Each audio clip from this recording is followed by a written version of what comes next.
de la igualdad y la no discriminación. Cuando nosotros hablamos de igualdad y no discriminación, de lo que estamos hablando es de la construcción, les digo, de un pilar básico para la construcción de un paradigma civilizatorio que se aleja de aquel paradigma civilizatorio que todavía es vigente en la práctica, pero no en las constituciones, pero no en el, en la mirada que se tiene como humanidad hacia lo que queremos lograr, ¿no? Para la inclusión, para la construcción de sociedades. Entonces, esto nos permite ir entendiendo que existen algunos principios básicos que nos permiten garantizar derechos humanos de todas las personas.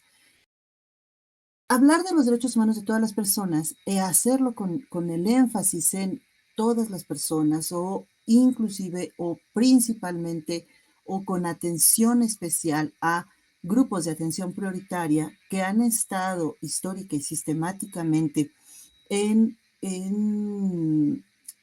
situaciones de violencia, en situaciones de exclusión, de aislamiento, de invisibilización, por el hecho de tener alguna característica identitaria, sea esta la que sea, puede ser color de piel, puede ser género, puede ser algún tipo de discapacidad, como es el caso que nos ocupa, bueno, a ustedes les ha venido ocupando todo el simposio, y en esta oportunidad para esta intervención, pues entonces estamos hablando de cómo construir esta mirada, esta cultura, esta posibilidad de desarrollar estos espacios sociales en los que todas las personas podamos acceder por igual a todos los derechos humanos. Esto es, a todas las protecciones, a todas las libertades y a toda la posibilidad de desarrollar nuestro potencial ampliamente, ¿no?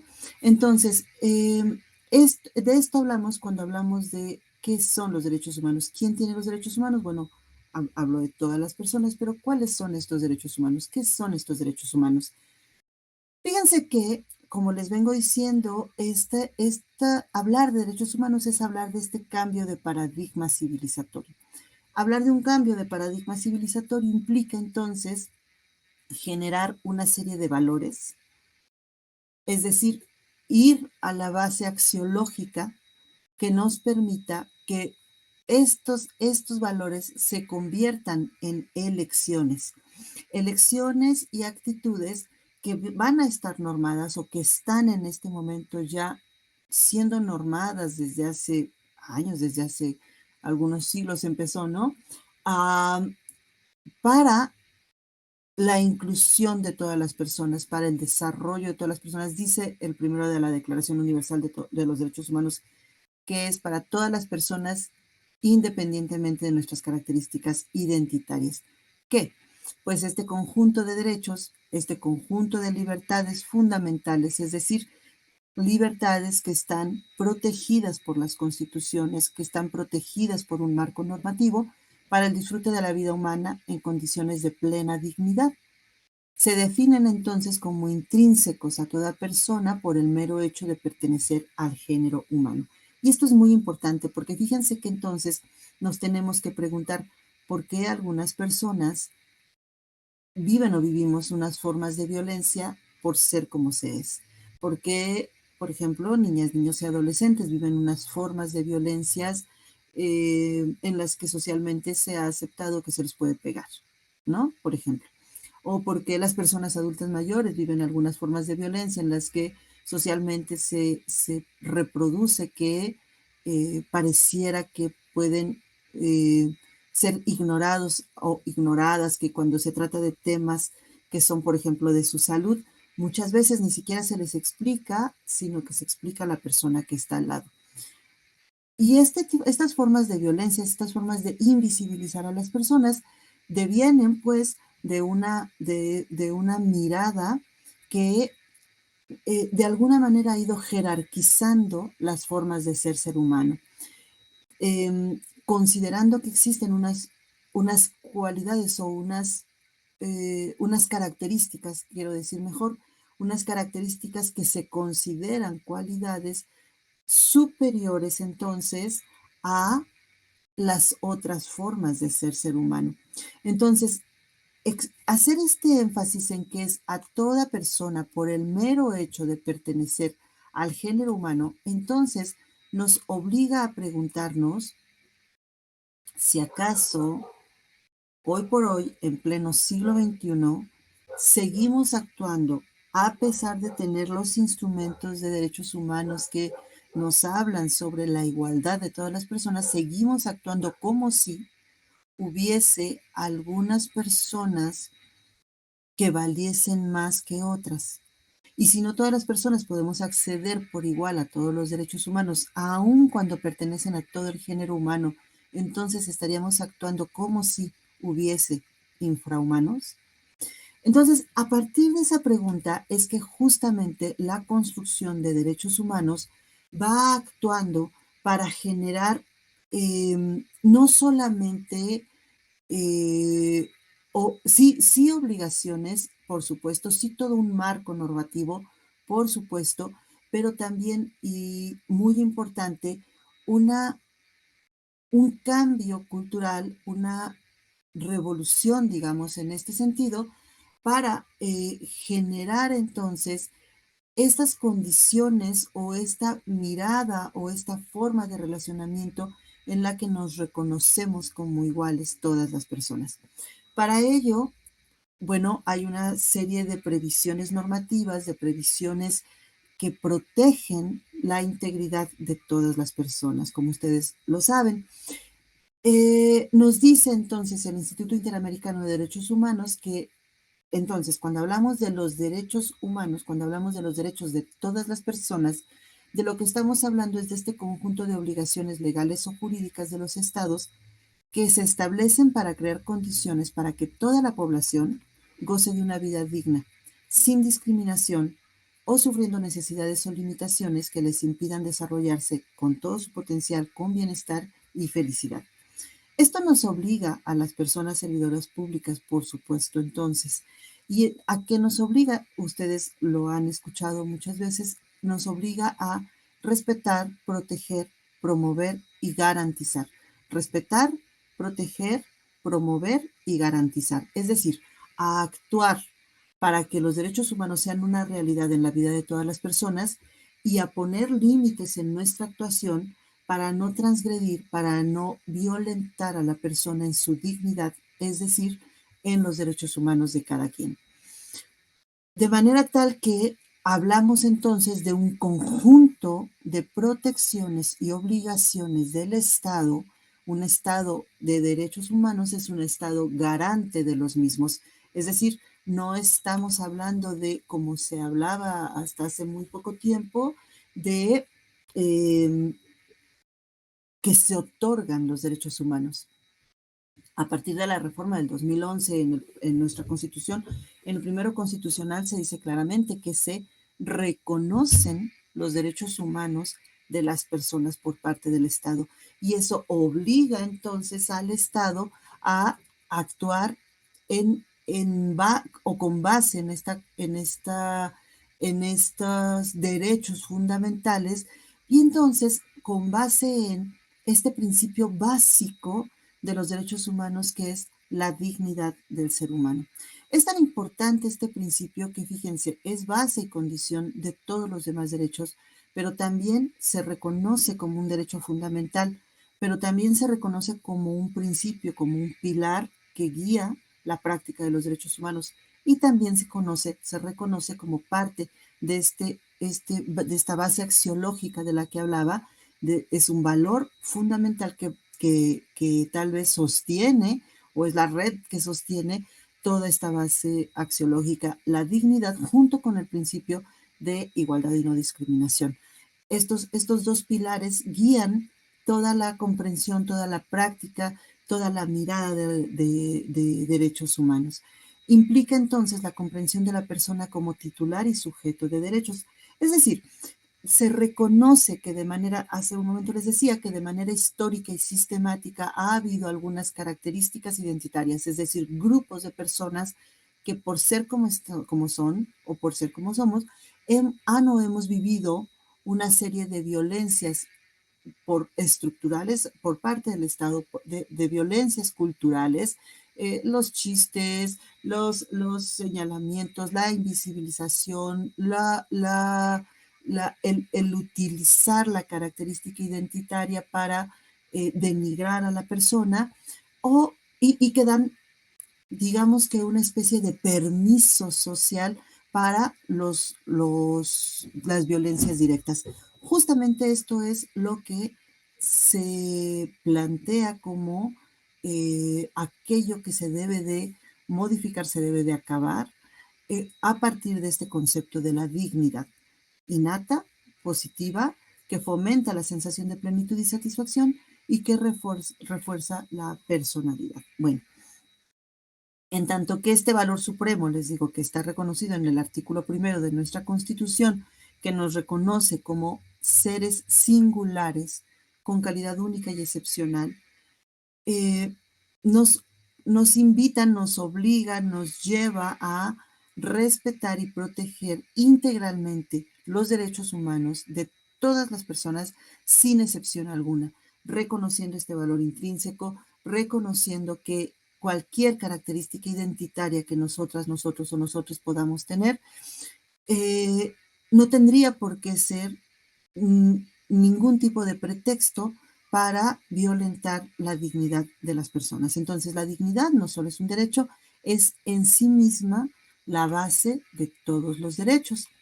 Esto entonces nos lleva a mirar este principio y esta base con el otro pilar, les digo, que es la no discriminación. La no discriminación entonces se vuelve también, se reconoce también como un derecho humano. Entonces, la no discriminación no es innata, es obligación del Estado protegerla, respetarla, promoverla, garantizarla.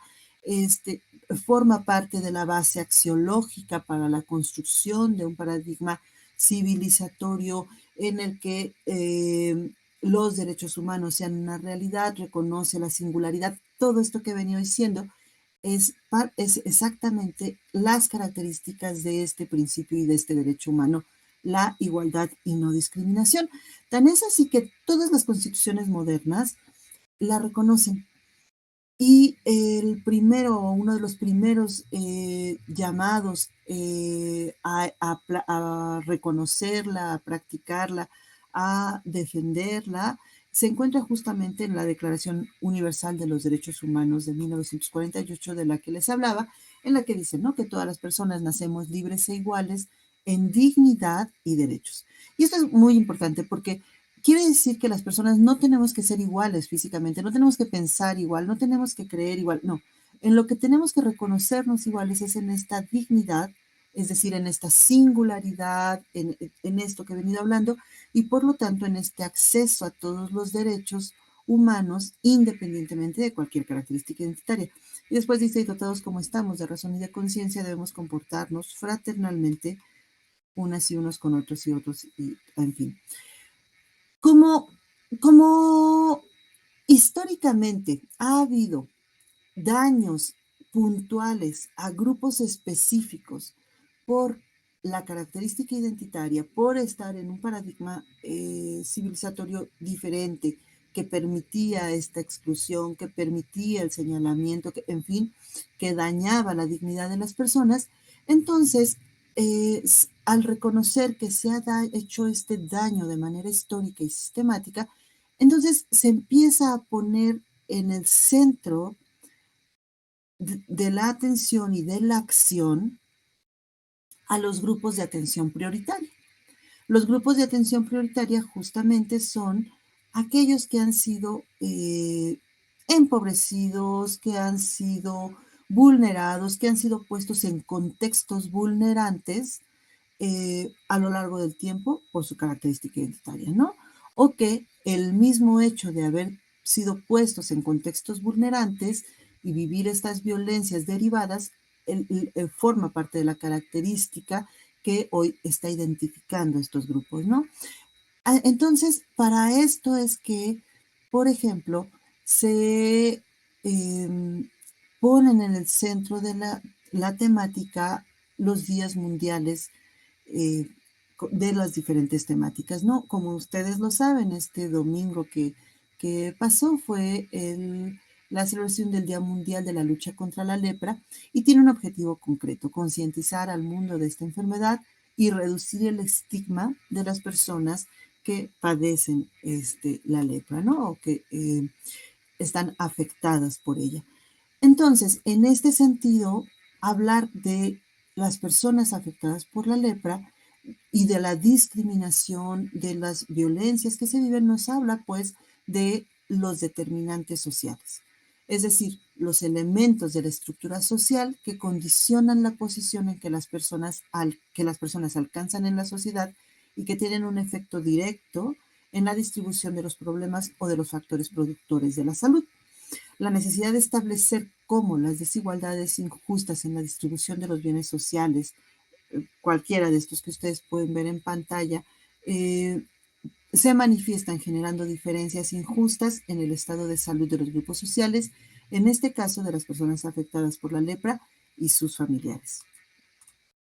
Así pues, entonces, hablamos de esta vulnerabilidad, de estos grupos en situación de vulnerabilidad, que si bien los dividimos pues para poderlos mirar, la verdad es que hay una intersección de las características identitarias. Hablamos pues de las personas con discapacidad por esta situación o por esta afección de la lepra, pero que además pueden tener cualquiera de estas otras características identitarias que forman parte justamente de los grupos en situación de vulnerabilidad o de atención prioritaria, y que entonces al hacer esta sumativa de las diferentes violencias, resulta que son extremadamente vulnerados o vulneradas en su dignidad, ¿no? Entonces, y esto se traduce pues en formas de vida, en acceso o no a vidas en derechos humanos, ¿no?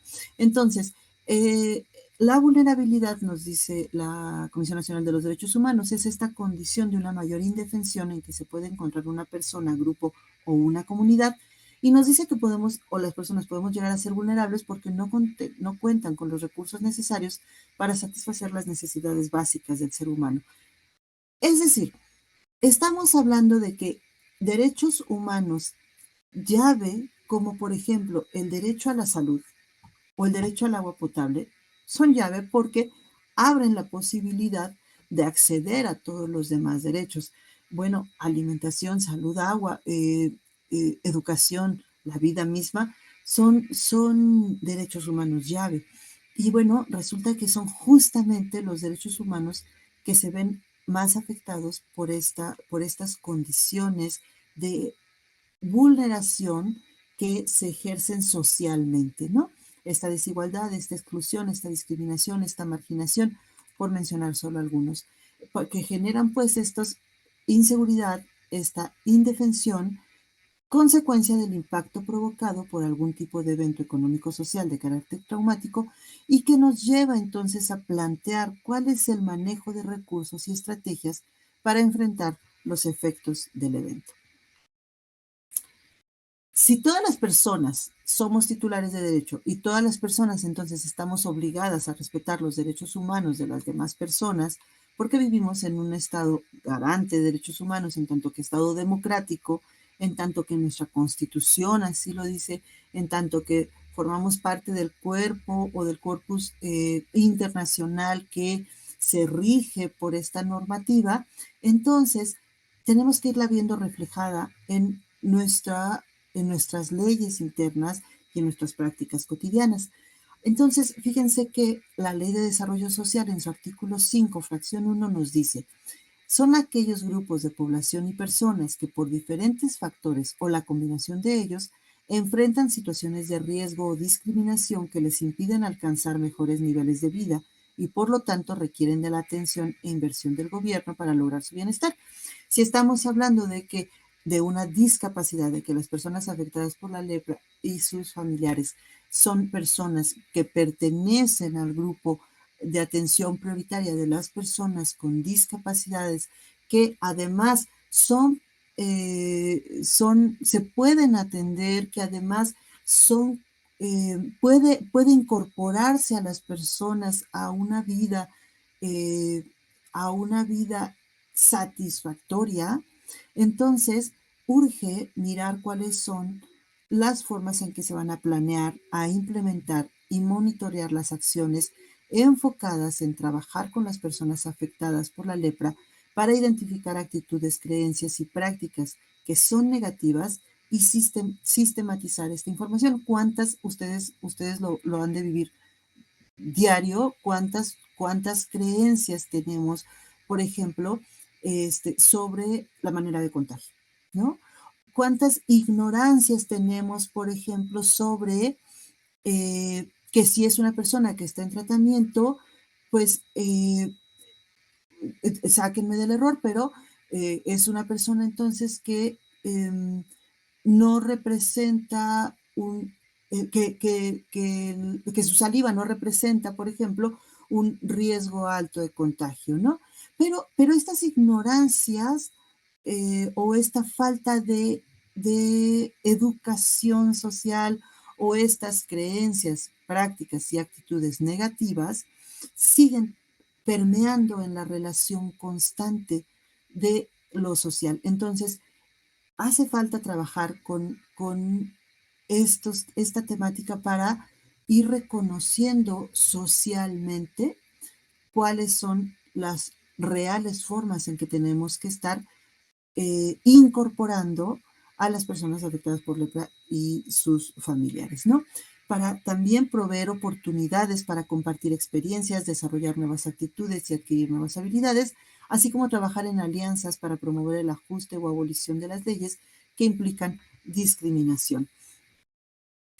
Esto nos lo dicen en los principios y directrices para la eliminación de la discriminación contra las personas afectadas por la lepra y sus familiares como directrices para los países en Latinoamérica.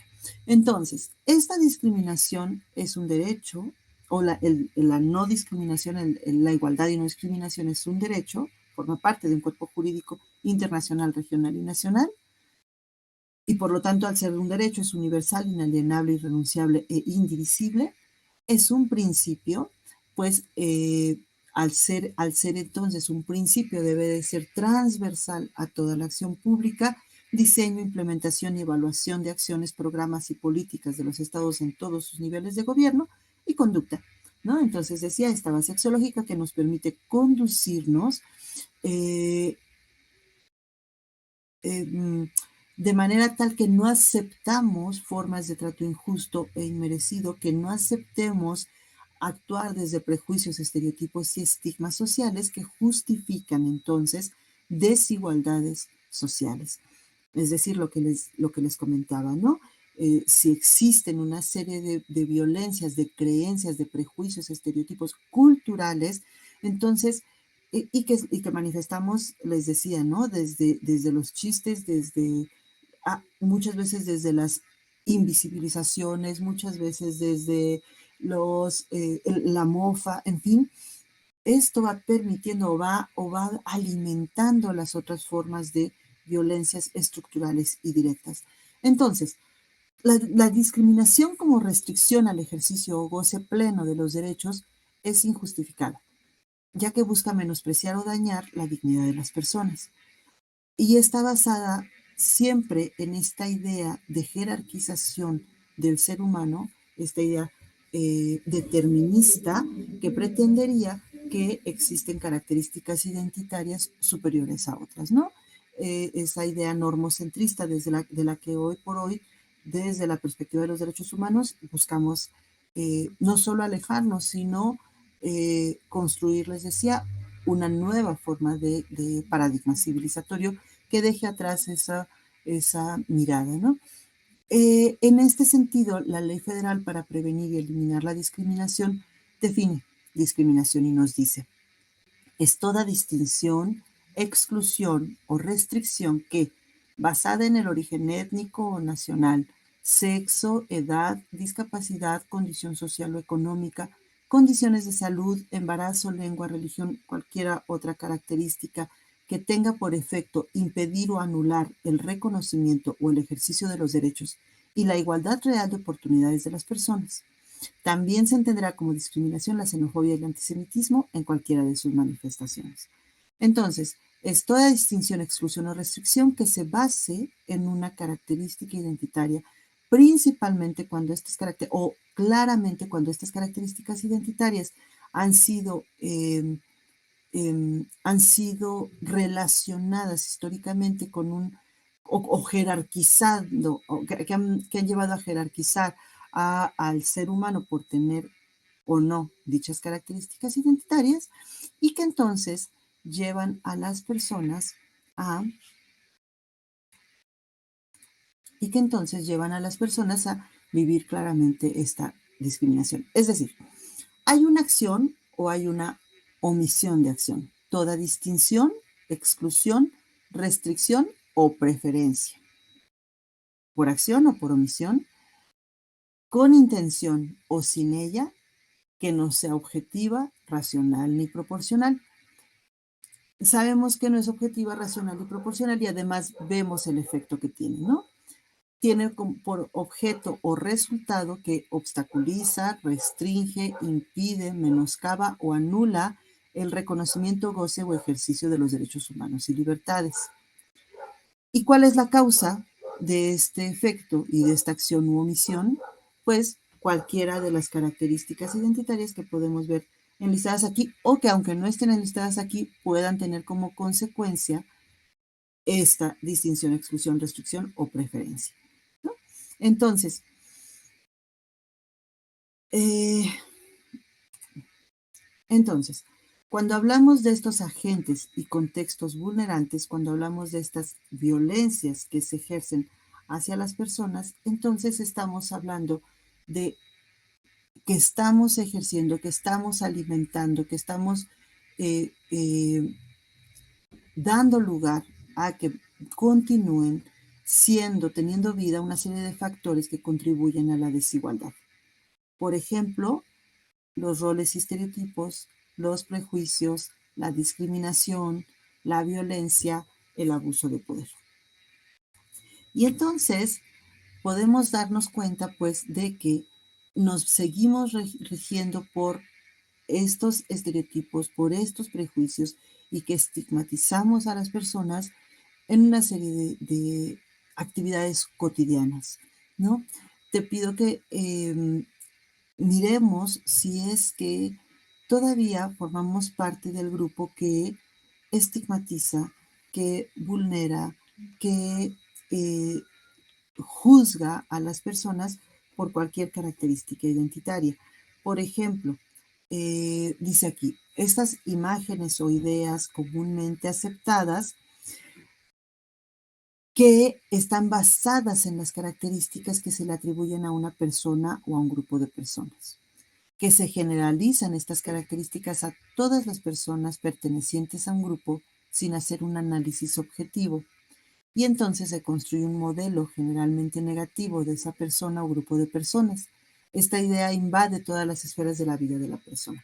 Entonces, mientras nosotros sigamos actuando con estereotipos, justificamos los estereotipos que a nosotros nos causan eh, risa, que a nosotros nos parecen inocentes cuando hacemos algún tipo de broma, cuando diferenciamos a las personas, y esa pequeña acción que parece inocente, al sumarse en todas las acciones estereotipadas eh, que vamos generando día con día, entonces formamos ese gran grupo de estereotipos que dañan a aquellas personas o aquellos grupos sociales con quienes sí nos interesaría que se quedara atrás ese estereotipo. Y entonces, a partir de eso, actuamos con una serie de prejuicios, ¿no? Es decir, emitimos juicios, emitimos opiniones generalmente desfavorables sobre personas o grupos de personas. Este juicio lo establecemos a partir de razones superficiales y las elaboramos con argumentos incompletos. Por ejemplo, ¿cuántas veces todavía seguimos diciendo, tira bien la pelota, pareces nena, ¿no? O cuántas veces seguimos diciendo, ay, tenías que ser, y entonces podemos complementar con lo que, con cualquier característica identitaria que ustedes hayan pensado en este momento, ¿no? Es decir, los prejuicios son estas formas en las que calificamos, señalamos, determinamos a las personas y definimos que hay algo que es malo, que es inadecuado, que es anormal. Nos dice Foucault que esta, esta, este cuidado de lo social, ¿no? Está muy basado justamente en estas ideas de lo que debe de ser, lo que se supondría que sería lo normal, entrecomillado, y lo otro, ¿no? Así en singular y así en masculino, lo otro. Eso otro que se conforma por todas las diversidades y que se pretende igualar en una sola idea, lo otro, ¿no? Um, hay un filósofo que seguramente ustedes recordarán, Emmanuel Levinas, que nos habla justamente de esta idea o de esta mirada de quitar la máscara, como si todas las personas trajéramos una misma máscara, y entonces cuando podemos construir o desde nuestra mirada reconocemos la humanidad de quien está frente a nosotros y nuestra responsabilidad por la construcción de esa humanidad, es decir, por la construcción de una persona que se mira a sí misma con dignidad, que sabe que la diversidad no le vuelve ni más valiosa ni menos valioso, que sabe respetar estas diversidades y estas diferencias y que sabe exigir también este trato en igualdad y en acceso a derechos humanos, bueno, todo eso es la construcción de la humanidad que hacemos también desde nuestra mirada, desde nuestro trato, ¿no? Entonces, eh, cuando sí caemos en prejuicios y estereotipos de cualquier otra temática, les decía, puede ser la que ustedes quieran, que tiene que ver con género, que tiene que ver con edad, que tiene que ver con em, preferencias sexuales, que puede tener que ver con tribu a la que prefieren pertenecer las personas adolescentes, que, en fin, con la música que se escucha, en fin, si calificamos esto distinto como malo, inadecuado, anormal, inaceptable, equivocado, entonces generamos una consecuencia que es la consecuencia del rechazo. Se rechaza a quien se considera diferente. Y el problema es que en este contexto de prejuicios y estereotipos, diferente se convierte en desigual. Es decir, se vuelven como sinónimos, ¿no?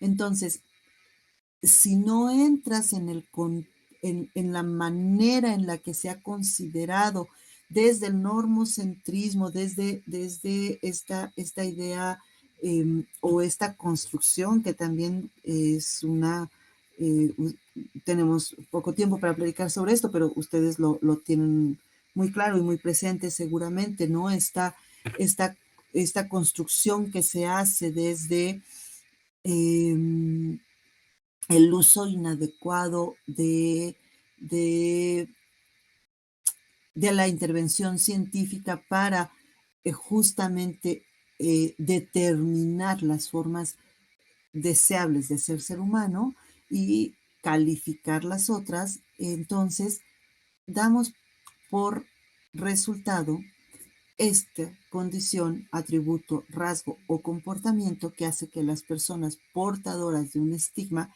se incluyan en una categoría social hacia cuyos miembros se genera una respuesta negativa. Una respuesta negativa social y entonces que valida las respuestas negativas también individuales. se les ve como culturalmente inaceptables o como personas inferiores por cualquier característica identitaria, entre ellas, por supuesto, la discapacidad.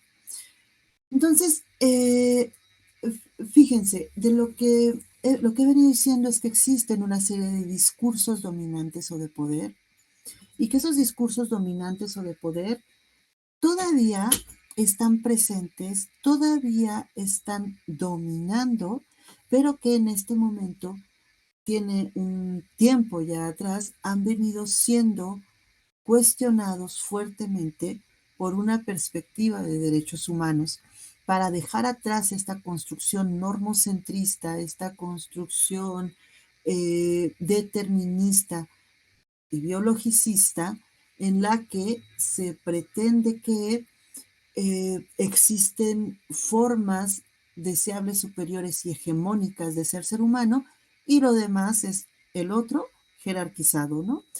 Es entonces que estos discursos dominantes producen y reproducen estereotipos. Estos estereotipos normalizan, naturalizan, categorizan y vulneran. Se legitiman mediante las diferentes formas de violencias culturales, estructurales y también directas, las violencias sutiles, todas las formas de violencia que podemos ejercer, las van legitimando en todos los contextos, son entonces manifestación de estas formas de violencia y dan por consecuencia que se anulan los derechos para unas y unos, pero generan privilegios para otras y otros, ¿no? Generan entonces profundas desigualdades a través de las prácticas discriminatorias, menoscabando así la dignidad humana. Nos dice la Organización Panamericana de la Salud y la Organización Mundial de la Salud en su Oficina para las Américas que es necesario entonces, en esta mirada, es necesario implementar esfuerzos de forma constante para evitar y eliminar las referencias a las personas afectadas por la lepra de una manera discriminatoria, despectiva e indigna. Que para ello proponen que se trabaje con los individuos y organizaciones que representan a las personas afectadas por la lepra para educar sobre los derechos humanos a las personas que están sufriendo por la lepra, al personal de los programas de lepra y a la comunidad en general. Y también incentivar a las personas para que ayuden a identificar y rectificar las violaciones a los derechos humanos. También nos sigue diciendo que es necesario trabajar con la rehabilitación basada en la comunidad, cuyos principales objetivos serían la igualdad de oportunidades y derechos para todas las personas integrantes de una comunidad, independientemente de la capacidad funcional de cada persona. La rehabilitación basada en la comunidad entonces es multidimensional y requiere de una estrategia multisectorial. Entonces también es la provisión de múltiples puntos de acceso y oportunidades más equitativas para usar los servicios, es decir, tirar estas barreras culturales que mantienen aún las barreras físicas, debido a las cuales las personas con algún tipo de discapacidad eh, les cuesta trabajo ser autónomas e independientes en la mayor medida posible, ¿no? Tirar estas barreras y entonces llevar a cabo esta provisión de múltiples puntos de acceso y oportunidades más equitativas para usar los servicios y la promoción y protección de los derechos de las personas con discapacidad. Y bueno, pues para cerrar nada más recordar la regla de oro que rige todas las relaciones de las personas con discapacidad, pero también creo debería de regir todas las formas de relación o de determinación de políticas, de determinación de acciones, de determinación de, en fin, de todas las personas y particular y especialmente de los grupos de atención prioritaria. Nada de nosotros y nosotras sin nosotros y nosotras. Nada sobre nosotros y nosotras sin nosotros y nosotras. Entonces, eh, cualquier, es finalmente lo que se viene, me regreso tantito, lo que se viene planteando, ¿no? Que es hacer definir este trabajo en conjunto, por supuesto, con las personas y las familias de personas afectadas por la lepra.